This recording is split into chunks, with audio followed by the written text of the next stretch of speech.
Well,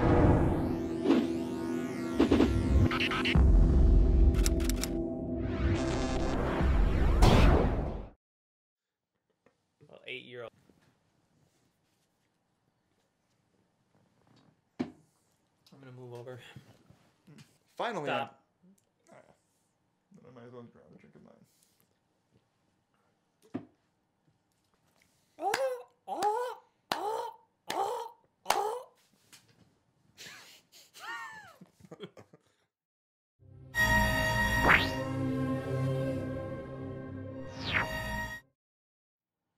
Hello, everybody, to episode 8 of Nerd News by ZMass Production. Indeed. I am Jeremy. This is Luke, and this is like a TV thing. It'll be your guide Floating. while we talk.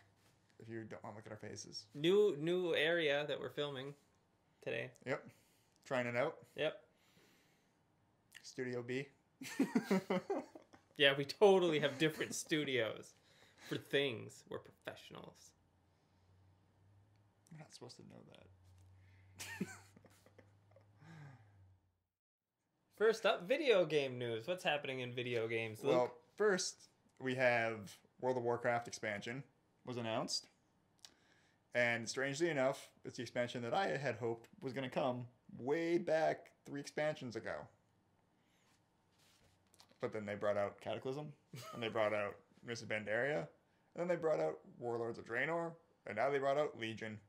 Strangely enough, that's also the name I figured that they were going to use if they brought a new one out. It's pretty obvious. It is. The Burning Legion is back, and Illidan's back, and Demon Hunters are a thing. We don't know if Illidan's back yet, but they kind of allude to it in one of the cinematics. He's back. They allude to it in a cinematic. I don't really know what's going on with the story, so I haven't played it since Cataclysm.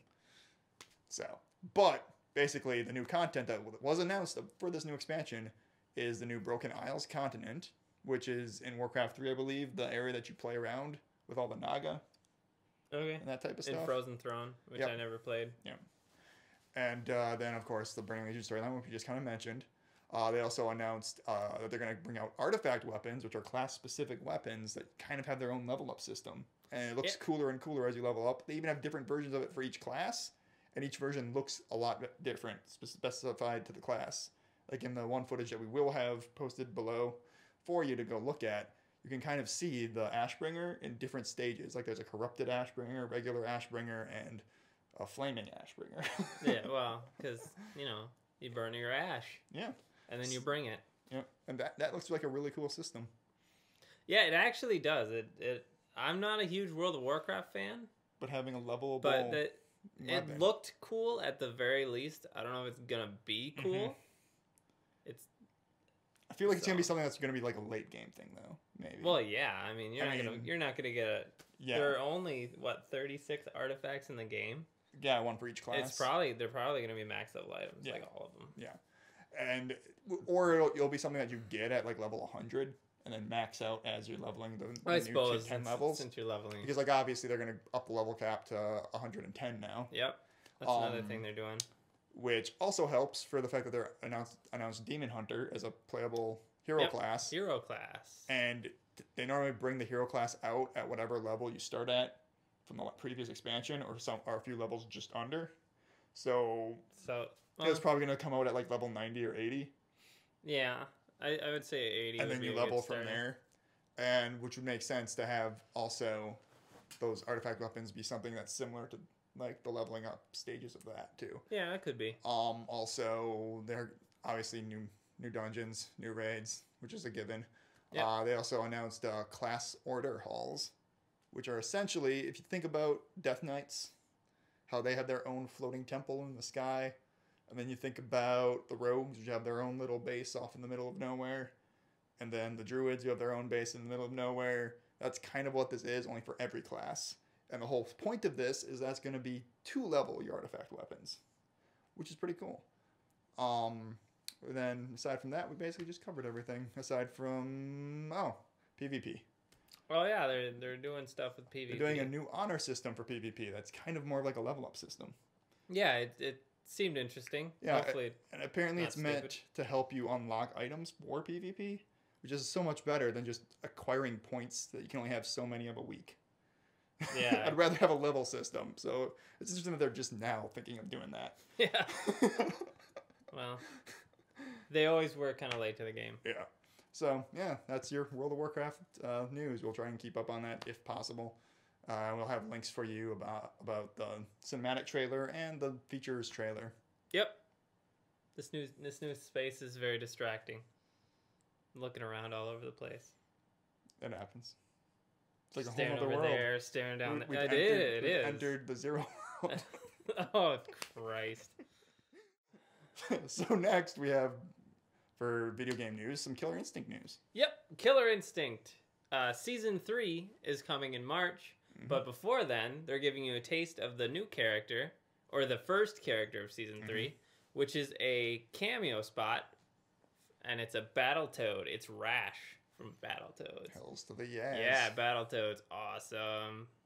He looks pretty fun, too. He does. He looks really cool. And you can play him now until a month from now, September 9th or 8th. Yep. So a month from tomorrow. It's kind of like a preview to get you hyped up for the season. I think they actually refer to it as a beta. Yeah, they're still testing the animations, the balancing. But it's a nice thing for them to do for a beta is to just have them out playable for everybody. Yeah, yeah. They'll get a hell of a lot more testing that way. Yep. They'll know if he's broken. And then half of people who like him will, say he's never broken.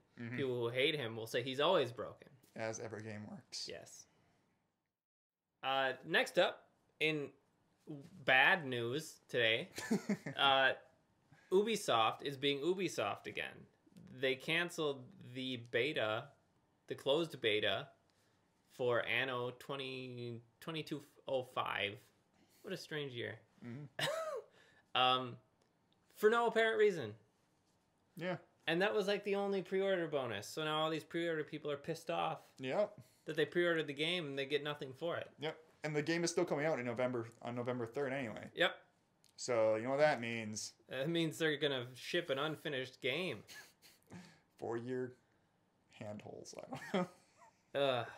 Cancel your pre-orders, please. Yeah. Because they're just gonna screw you. I'm sorry, Ubisoft fans. They're gonna screw they keep you doing over. this anyway with all their games so far. Yeah. So did this happen to 2 installments now of Assassin's Creed? Well, they screwed them up. Yeah, about that. They're losing their shit.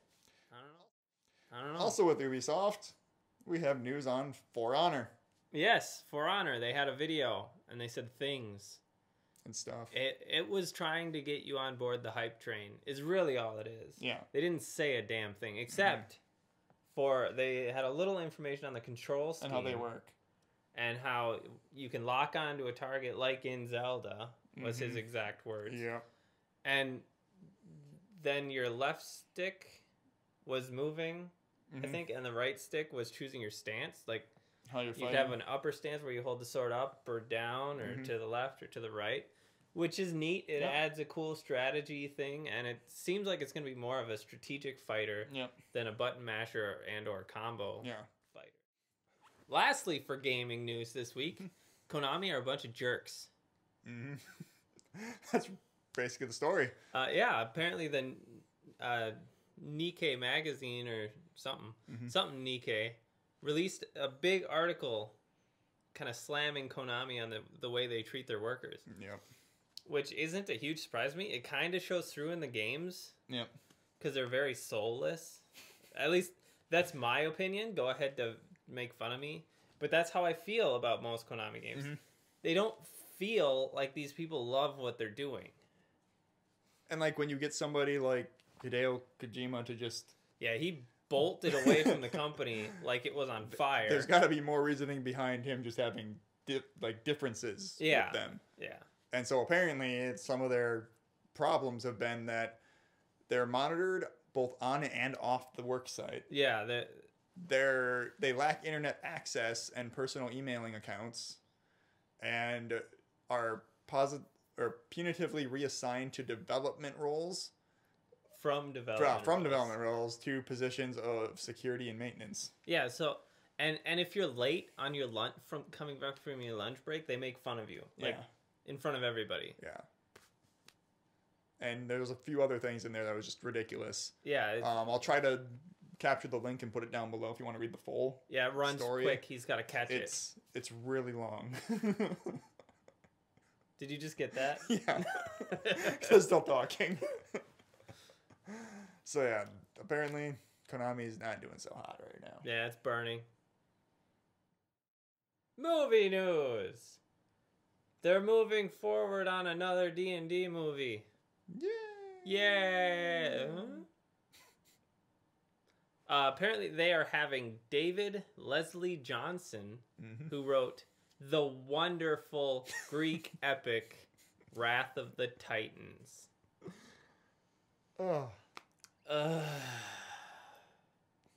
He also wrote Orphan, which was an alright movie. Never heard of it. He wrote Red Riding Hood, which I can't even get myself to watch, and he wrote 2 different random episodes in The Walking Dead. Don't watch it. Yeah. So Wrath of the Titans is the most like the D&D movie. Yep. Of everything he's done. Yep. And if that's what this movie is going to be, it's going to be awful. I mean, Wrath of the Titans wasn't the worst movie in the world. Yeah. It was definitely better than the new Fantastic Four movie. But it's not like this guy has no credibility to me as far as D&D goes. Yeah, and apparently he already wrote the script. So there's already a script that they have ready for development. Yeah. And that's why they're running with it that but then quickly. Again, if they get a good director, it could make the movie. Yeah. Because even if it's there's a lot of times where they'll do multiple treatments. Yeah. And a lot of times that's on the director who will do it too. Oh, yeah. Or if they get a new producer even, they might see that, we can't do it this way, so let's change some things up. Yeah. So there's still hope. Yeah. I pray, but the track record is not good. It also depends. For sure. Another thing that also depends too when it comes to writing is sometimes they'll have a creative a creative insultant to insult you for being creative. Oh man, dragons, fuck you, fuck your dragon. Yeah, I like cars. I need to talk right now. Yeah, they'll have a creative consultant. There you go. And sometimes when they come on the scene, they'll start changing things up too. Yeah. So you never know that they could have somebody from Wizards. But the problem with a D&D movie is you need to be more specific. Yeah. They say, the world of D&D. Well, which one? There's 5 of them. Yeah, and that's the thing is they just see D&D and they're like, we got all this great lore already made out for us. We can do whatever we want. And then they throw a little bit of this, a little bit of that, a little bit of this, and it just turns into garbage. Exactly. And so you kind of have to pick something to run with. An Eberron movie would be epic. It would be, yeah. A Dark Sun movie would be epic. But you have to go with an established campaign setting. Yeah. If you try to make your own, you're going to need a trilogy to explain half this shit. Yeah. Or you're going to have to actually have the story cemented in a way where you can tell it. People don't write movies like that anymore. I know. But still, it's they need to have something. Yeah. So we'll keep an eye on that one for you guys too. Next up on movie news, we have Prometheus II. Because the first one was so wonderful. He liked it. I did not. I thought it was boring and stupid. And I didn't like the proto-alien. Well, yeah, so apparently Ridley Scott is back on track with wanting to do Prometheus 2. All thanks to doing the new movie coming out soon, The Martian. So he's got his sci-fi juices a-flowing. Apparently he's saying that he's set to start filming this movie already in January of 2015. But 2016? Yeah, 2016. I was very confused. Wait. Words, I can't use them today. But yeah, so we've got that concept of it. But the big thing is that Fox still has not confirmed that he's even making a Prometheus 2. Maybe he's going senile. Could be. Because I saw Exodus, and yeah, we'll leave it at that. SpiderMan news. Apparently, they're in the grapevine. They're saying the villain's gonna be Kraven, the hunter. Because let's throw in a fucking lame ass villain. Kraven's actually a cool villain. No, he is. I don't buy it. He is. I don't buy it. He's dumb. His suit I is stand dumb. by it. Well, yeah, the suit makes the man. But he is not that bad of a villain. He killed a lion. Fuck that guy. That'll be their tie-in. Yeah, there you go. By then it'll be completely irrelevant. Exactly. That's what you got to do for a Spider-Man movie. It already is. Make it irrelevant. But yeah, so apparently the creative affairs vice president has a tendency to go pick up comic books when they are doing research on things. And apparently, through something on the internet, because the power of the internet, they found out that she bought a comic book of Kraven's Last Hunt. So the rumor is spreading that Kraven might be in the movie. Yeah. And the only thing that anybody on the internet has to go with this is the fact that Feige said that the villain for this movie is going to be someone we have not yet seen. Should be Carnage. I don't think you want to come out with Carnage right away, especially at high school. I don't care. Fuck that. I don't care. But yeah, so Kraven would make sense because he's not the most impressive villain, but he's also a villain that would pose a challenge. Yeah, I suppose he's a good starter villain. Yeah, because basically he's the kind of guy who can like sniff out, pun totally intended. He can sniff out Spider-Man just by fighting Spider-Man once, and he'll be able to track Spider-Man. So you don't know what the story might be, but like something like that would be very threatening to a kid in high school. Yeah. This random dude who's just hell-bent on catching you and killing you. So it would work in the setting they're going for, and it's less fantastical too. Yeah. So it would really help for a starter movie. So that way you can have more fantastical villains later. Like Carnage. Or Mysterio. Mysterio and Carnage. I'd love to see Mysterio though. Yeah, he's a cool villain. Even if he was just like the villain that you beat in the beginning of the movie, like in the first act or something. Because, you know. He is kind of that villain. He is. Even though he's cool. He is. So yeah, there's your news. You know who should play Mysterio? Rey Mysterio Jr. Be the world's shortest Mysterio. There we go. Little bit. Actually, the world's shortest Mysterio would be Peter Dinklage. I would watch that. Oh, hell yeah. I would watch the shit out of that. And then, oh my god, he'd have a suit that makes him taller with the dome thing on. Yeah, yeah. And then when you pull it off, you just find out that it's Peter Dinklage. Yep. You're like, that'd be so awesome. We gotta start pumping out that script. Next on movie news, the Hulk was apparently seen on set. And by the Hulk, he means Mark Ruffalo. Yep. So yeah, apparently the Hulk might end up being in Civil War. Well, it's not a surprise. Yeah, it's not a surprise, but I mean, it's just that because he hasn't been doing anything with the movie yet, he hasn't been saying anything in interviews, and he even said that he wasn't sure if he was going to even be in the movie. So apparently, there's a good chance he is now. I'm sure he doesn't read the comics, so I mean, he doesn't know what's going on. Yeah. So yeah, look forward to that. You know what? I thought of this a long time ago, actually. Mark Ruffalo rhymes with Dark Buffalo. Awesome. I thought it was cool. I like Dark. That's a good supervillain name, Dark Buffalo. That would be. Yeah. That's who Spider-Man should fight. Yes. Spider-Man versus Dark Buffalo. Played by Mark Ruffalo. Only on movie news, something I'm excited about, Doctor Strange. Apparently the cinematographer has been quoted as talking about how dark and psychedelic the film is going to be, and comparing it to things like Fantasia. Yep. Which makes me happy because that's basically what Doctor Strange is supposed to be. Yeah, they're really trying to capture the feeling of the comic books, and it's going to be kind of like hopping through dimensions. It's going to take place in many dimensions. Yep. And saying Doctor Strange basically deals with all the strange and the wacky, and hence his name. Yep. And he deals with stuff that's like total horror element stuff, like diving through hell and all this craziness, making it a very dark movie as well. Makes sense. And it also works because the director, Scott Derrickson, is from the Sinister franchise of horror movies and Exorcism of Emily Rose, which for me, that ain't just, it's like, okay, because I like the guy. I like the first Sinister movie. I like Emily Rose, and I'm hoping that the second Sinister movie is awesome. So it's gonna definitely be a different Marvel movie. It's not gonna be your average Marvel action movie. Yeah. Not gonna be Ant-Man with magic. Ant-Man with Sherlock Holmes.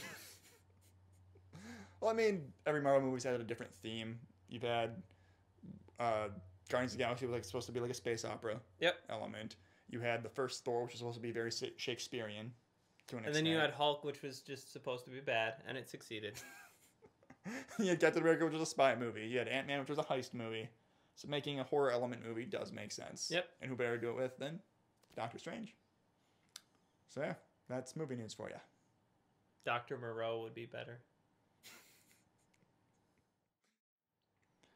All right, so now TV news. That TV news. What's here? What's going to be here? The Flash. Oh, The Flash. The Flash casts their Wally West. Actress Lonsdale. Keenan. Poops. Lonsdale. We can't read weird spelled names. It'll be here. Written somewhere. But yeah, he's been cast as Wally West. And for those of you who don't know Wally West... Oh, that's a dude? He turns into a Flash. Yep. I thought that was a chick's name.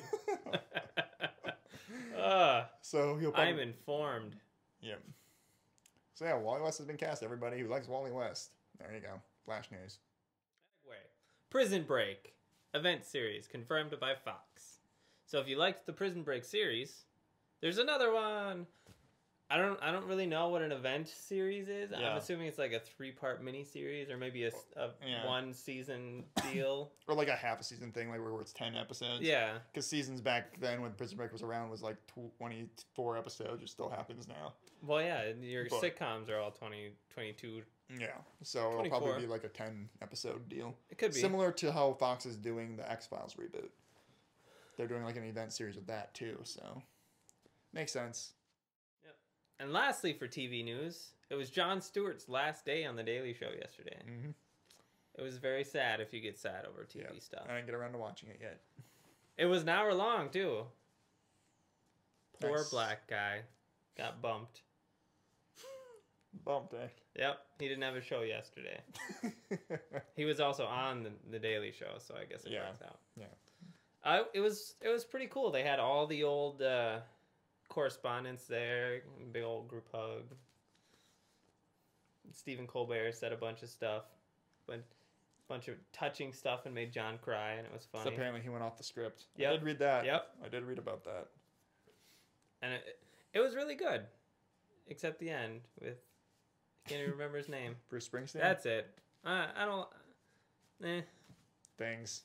Yeah, old music. I'm not that old. Yep. TV news is now over. It's over when I say it's over, damn it. Okay. It's over. And we leave you tonight with a couple just cool things. Mm-hmm. Chris Farley's Shrek, I don't know what it's called. Kind of screening, was released with some early sketches. Yep. And it seems like they were actually doing a much different story when Chris Farley was Shrek. Well, it was the same scene that's in the original Shrek. Oh, it's been so long since I've seen that. It just feels so different because you're watching it through like the storyboarding. Yeah. Or the animation storyboarding rather. And it's Chris Farley doing it. And by now you're used to Mike Myers for what, like 4 Shrek movies and too many. And a bunch of other stuff that had to deal with Shrek. So you're used to that voice coming out of Shrek, which is a total impersonation because that's what Mike Myers does is impersonations. And Chris Farley was actually acting. It was Chris Farley, but he was acting. But it was a much more serious and sincere attempt. At least in that scene. Yeah. I mean, I'm sure the rest, like the funny parts of the movie would have been different, but and it's very interesting to think how that movie would have been different had Chris Farley done it. Yep. Might have been a little more croaked. Yeah. Like a quitter. On that note, more miscellaneous news for you. Holograms. Yes, there's a video on YouTube about how to make a hologram with your smartphone and some plastic. And it's really awesome. Yep. The only downside I can see is it needs to be a special video because of the way it works. But still, it's really awesome. Yeah. Well, even like if you could make a video, because basically you were editing a video so that you had 4 sides. But they have to be like, it's not. It didn't seem to me like it's all the same on 4 sides. No, you have not. to film it from 4 different angles. Yeah, which could be done. I mean, if you have something very specific that you need to film, that you want to film or make or design. Yeah, with 3D rendering, you could do anything with that, and that would be really cool. But with like live action stuff, I don't even know how you do that. Because you'd see the camera. That's not what it's meant for yet. No. But it was really awesome, and it's super cheap. Yep. And you could easily scale it up if you have the time and energy. Yep. To make just a huge holo projector, and that'd be awesome, and you should make it. Do it. And then send it to me. The videos. Yes, video down there, and up there, and over there. Maybe. It might be over there. I don't know. The YouTube sidebar with all the videos. Might be there. See if it's there. It's probably not, but it might be. Yeah, so that's the end of this episode. No, it's not. No. We're going to stare awkwardly into each other's eyes for 5 minutes. Apparently, Jeremy's taking this show hostage. All right. So that's the end of Nerd News. Remember to like, comment, subscribe, share, all that good nonsense. And visit our Facebook and Twitter. For updates. Yeah. See ya.